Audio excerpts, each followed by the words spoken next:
The stagecoach rumbled to a halt in Silverdale, dust swirling into spring air. Nathaniel Reed watched nervously as his mail-order bride stepped down, but when she lifted her veil, his heart stopped. A dark bruise marked her delicate face. Trembling, she handed him a note warning that she came in need of safety, not marriage, and offered a refund. Nathaniel looked past the injury to the fear in her eyes. Handing the letter back, he made a promise that would change their lives forever. "You're not alone now." Before we saddle up and ride further into this story, I'd like to welcome you to Untold Frontier Tales. If you believe in keeping the spirit of the Old West alive, the grit, the honor, and the history, do me a favor and tip your hat to this video by clicking that like button. It helps these stories reach more folks just like us. And if you haven't yet, click subscribe to join our growing family. Now, let's see what happens next.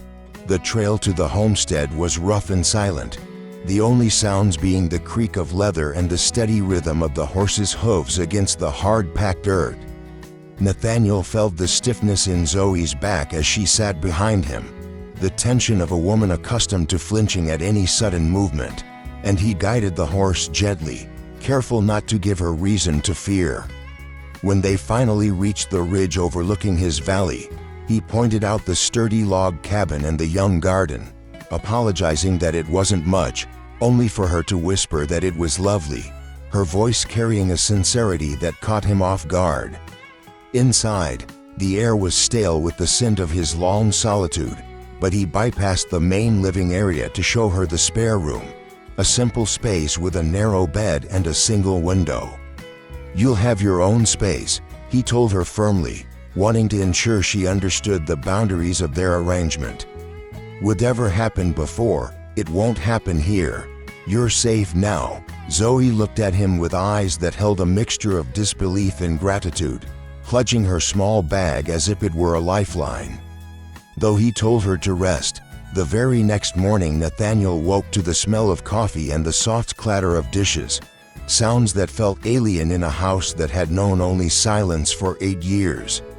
Zoe stood at the stove, her bruise still dark against her pale skin, but her posture straight. When he protested, she insisted on working, telling him she needed to prove her worth not just to him, but to herself.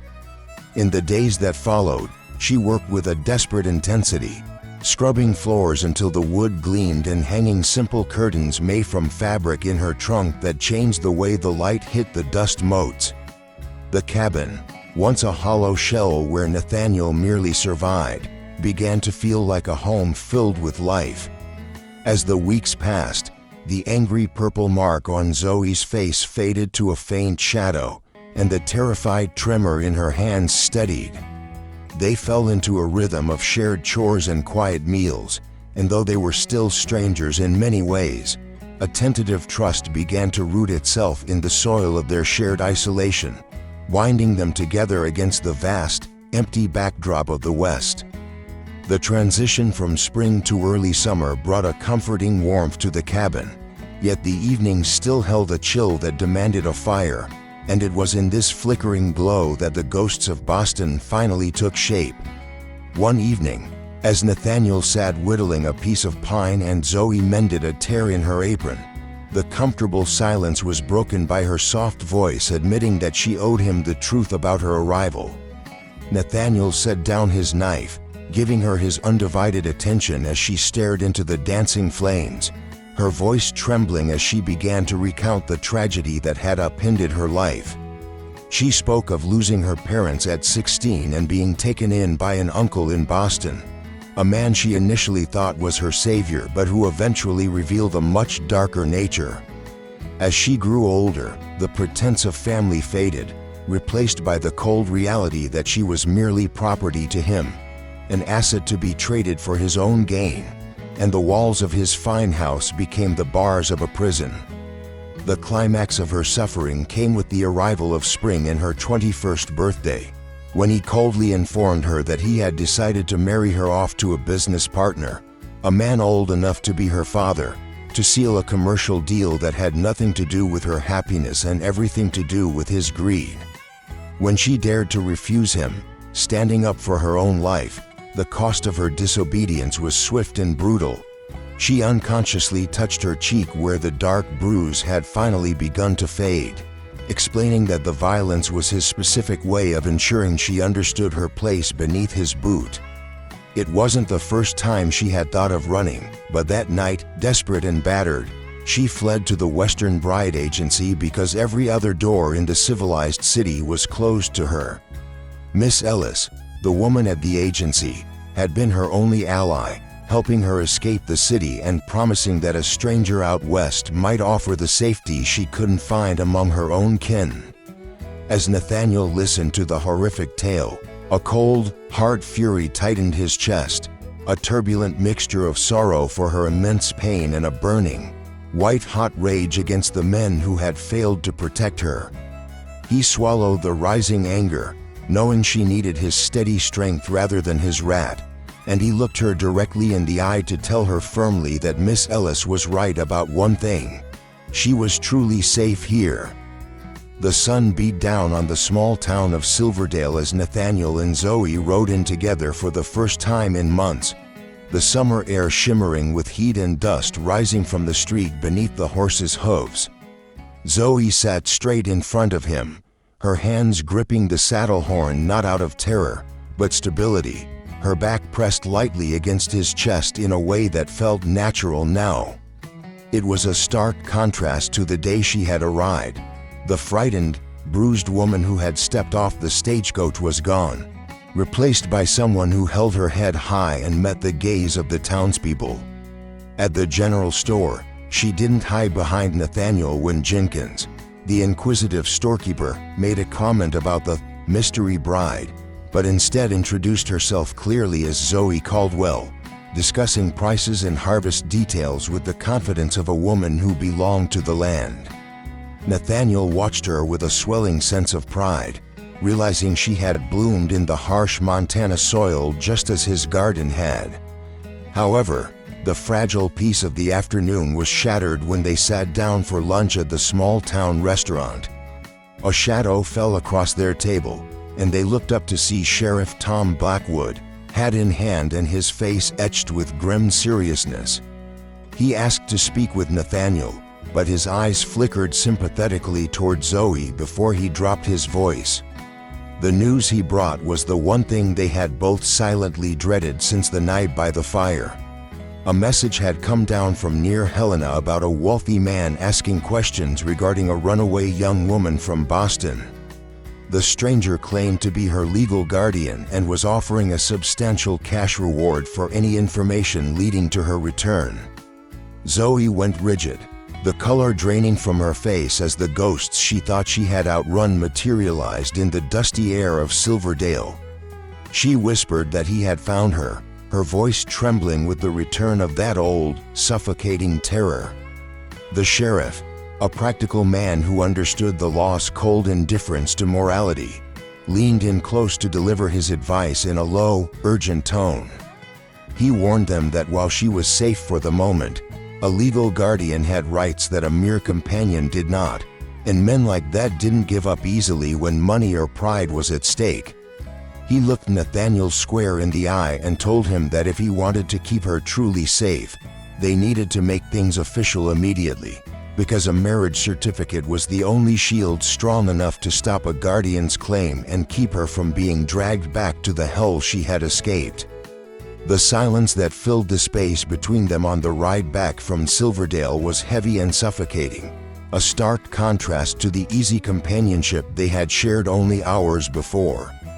The sheriff's warning hung over them like a storm cloud, and the moment they were alone, Zoe's composure crumbled under the weight of her terrifying reality.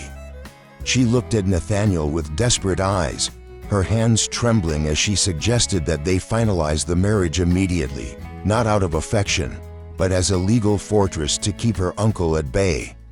Nathaniel, however, felt a sharp pang of resistance in his chest.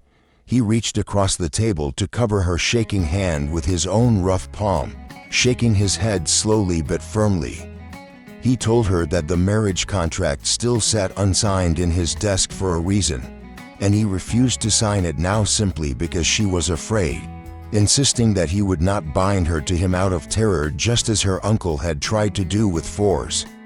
He wanted her to choose him freely, without the shadow of a threat looming over her shoulder, or he wouldn't have her at all. They returned to the homestead with the issue unresolved, and for weeks, Nathaniel kept his rifle close and his eyes scanning the horizon, but the ghost from Boston did not appear. As summer bled into the golden hues of autumn, the acute fear began to recede, replaced by the steady, comforting rhythm of their life together. They worked side by side preparing for the coming winter, and in the quiet moments, harvesting vegetables, mending fences, sharing meals by the fire, something deeper than gratitude began to take root in Zoe's heart. One evening, as the sky burned a brilliant orange with the setting sun, Zoe joined him on the porch, her hands folded calmly in her lap, the trembling fear gone. She broke the silence to tell him she had been thinking about their future, admitting that while she had come to him broken and incapable of trust, he had given her a peace she never thought she deserved. She looked him in the eye, her gaze steady and full of a new, fierce light, and told him that she wanted to be his wife, not because she needed a protector, but because she cared for him more than she ever thought possible. She confessed that he was the home she had been searching for all her life, and Nathaniel, his throat tight with emotion, realized that the woman before him was finally choosing her own destiny.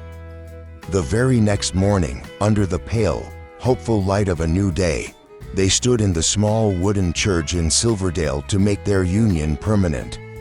There were no crowds, no organ music, and no elaborate decorations, only the dust motes dancing in the colored light of the stained glass and the solemn presence of Sheriff Blackwood and the pastor as witnesses.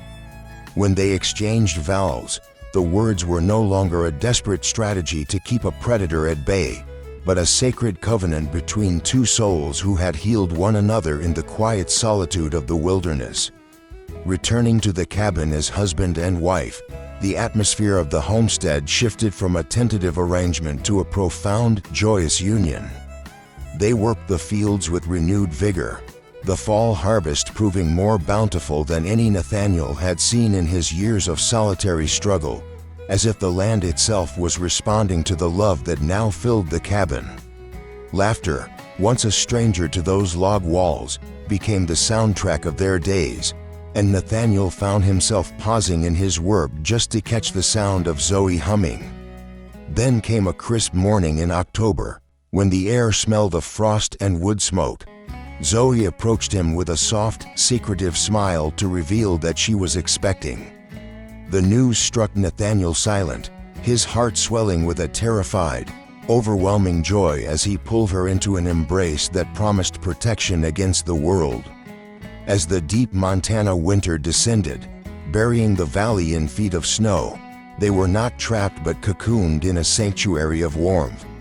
Nathaniel catered to her every need, making tea in the mornings and kneeling beside her in the firelight to feel the small, miraculous flutters of life beneath her heart.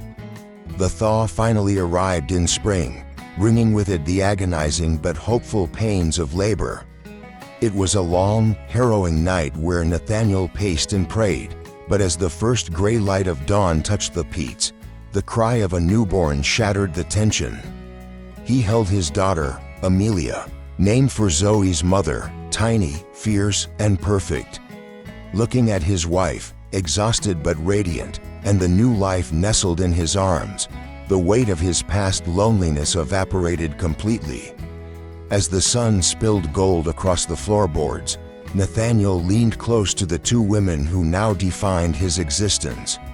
With his voice rough with emotion, he whispered the promise that had started their journey. "You're not alone now," knowing that this time, the vow was for him as much as it was for them, binding them together forever in the wild heart of the West.